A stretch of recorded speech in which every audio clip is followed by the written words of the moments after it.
إن الله وملائكته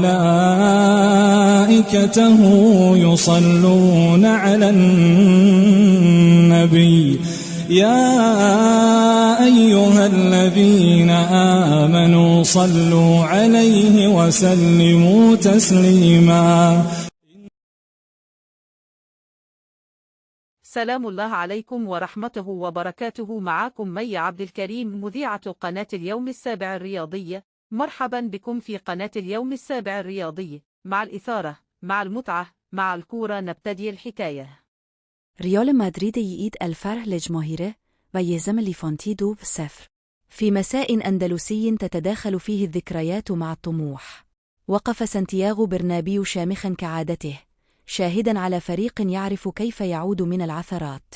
ريال مدريد الذي ذاق مؤخرا مرارة الخسارة لم يسمح للألم أن يقيم طويلا في قلبه، فالكبار حين يسقطون ينهضون أسرع من غيرهم.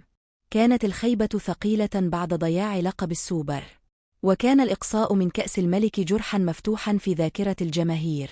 لكن الدوري الإسباني ظل نافذة الأمل، وملعب البرنابيو ظل الوعد الذي لا يخلف. دخل ريال مدريد اللقاء بهدوء الواثق لا بعجلة القلق، يعرف أن الطريق طويل، وأن الفوز لا ينتزع بالصراخ بل بالصبر. ليفانتي حاول أن يصمد، وحاول أن يسرق لحظة أو يربك إيقاع الكبار، لكن التاريخ حين يحضر يصعب تجاوزه. مرت الدقائق ثقيلة حتى جاءت اللحظة التي ينتظرها العشاق.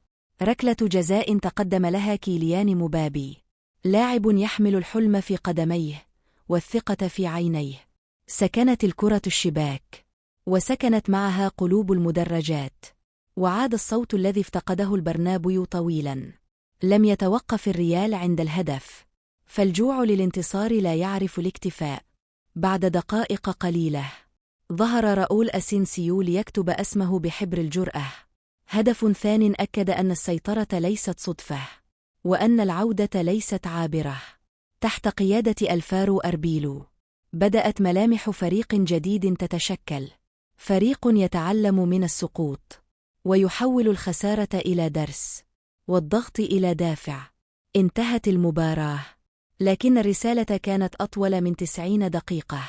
ريال مدريد رفع رصيده، واقترب خطوة من القمة، ليظل خلف برشلونة بنقطة واحدة فقط، ويشعل سباق الصدارة من جديد. أما ليفانتي فغادر وهو يجر أوجاعه، عالقا في قاع الترتيب، ينتظر ضوء نجاة بعيد. وهكذا كتب ريال مدريد فصلا جديدا من حكاية لا تنتهي، حكاية ناد يعرف كيف يخسر، لكنه يعرف أكثر كيف ينتصر وكيف ينهض كلما ظن الجميع أنه انتهى. شكرا لمشاهداتكم. لو سمحتم ما تنسوش تشتركوا في القناة وتفعلوا زر الجرس لكي يصلكم كل جديد من أخبار الكرة وأخبار اللاعبين والمباريات.